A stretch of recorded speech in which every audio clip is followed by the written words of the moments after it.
Halo, assalamualaikum warahmatullahi wabarakatuh. Di sini saya akan share ya pengalaman dari mengaktifkan BPJS teman-teman ya.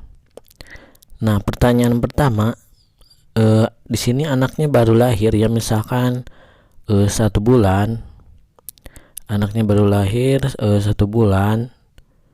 Nah, gimana bang? BPJS-nya belum diaktifkan, itu nggak apa-apa, yaitu tidak apa-apa ya.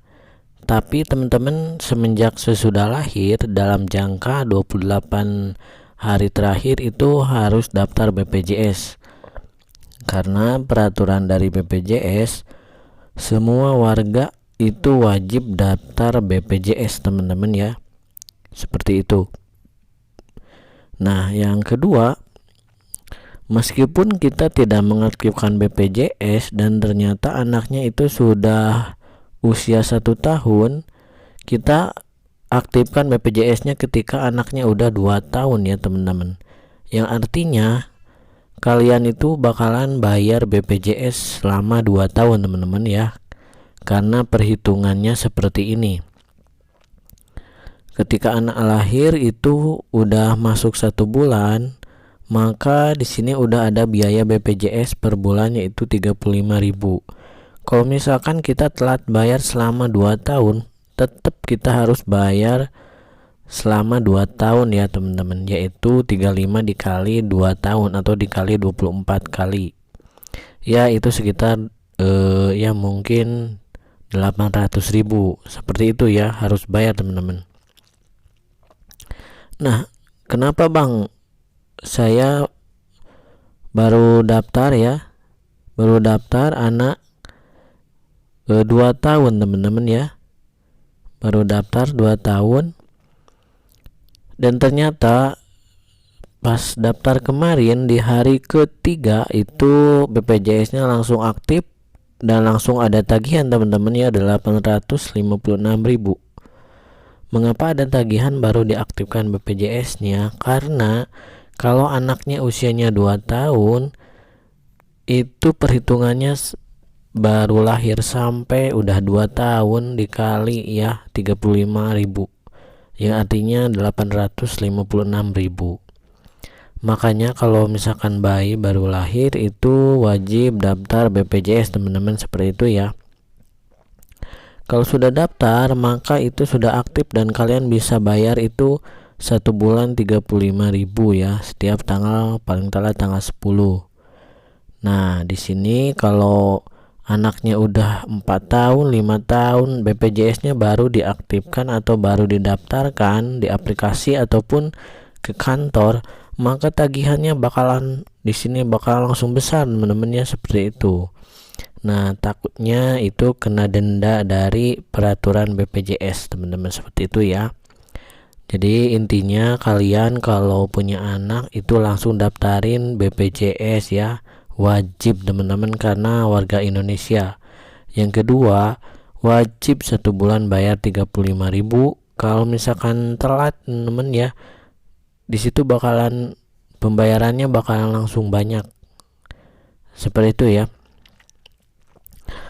Kalau misalkan udah telat 2 tahun nggak bakalan ada denda teman-teman ya, nggak bakalan ada denda. Kalau udah dibayar yang telat 2 tahun ini, maka langsung teman-teman akan aktif kartu BPJS-nya dan seperti biasa bayar bulanan, seperti itu ya.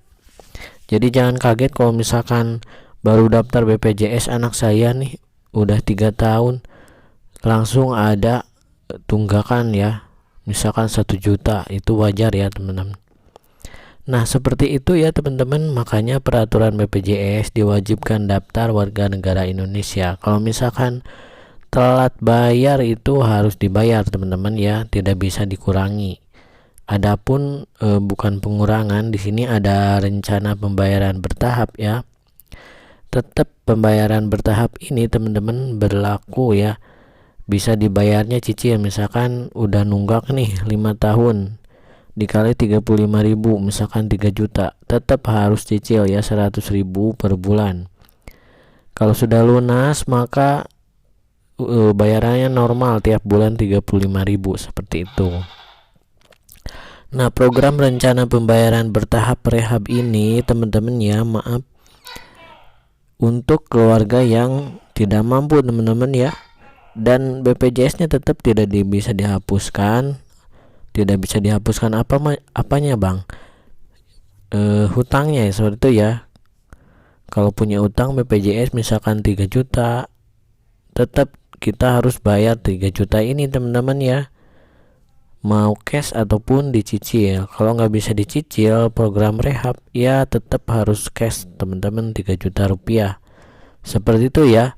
Kecuali ada bantuan dari kantor BPJS terdekat, teman-teman misalkan dapat bantuan pengurangan biaya ya karena warga miskin, seperti itu ya. Itu bisa aja terjadi ya, yang di sana nunggak itu 2 tahun harus bayar 800.000, jadi bayarnya itu setengahnya misalkan 400.000, seperti itu ya.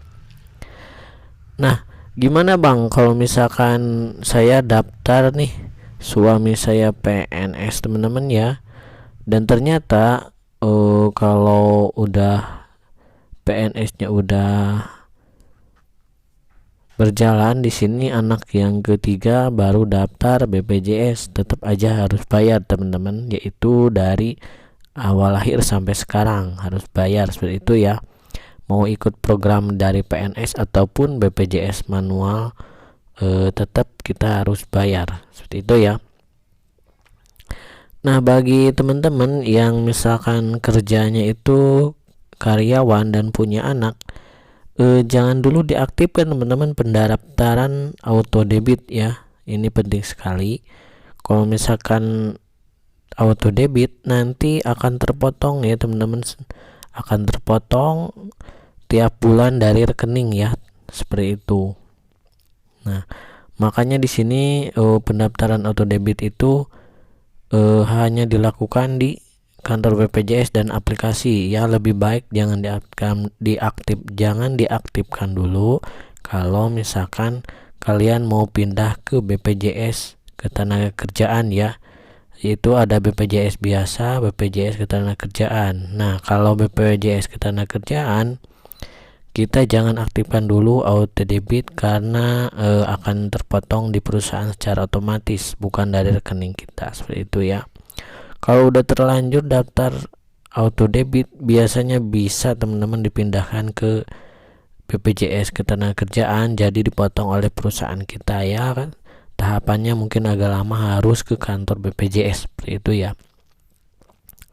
Nah, itu sharingan kali ini ya mengenai BPJS. Kalau misalkan ada pertanyaan, siapa tahu teman-teman anaknya belum daftar BPJS dan punya tunggakan banyak, bisa komen di komentar ya, harus bagaimana dan tahapannya harus apa, seperti itu ya. Oke, semoga bermanfaat. Terima kasih. Assalamualaikum warahmatullahi wabarakatuh.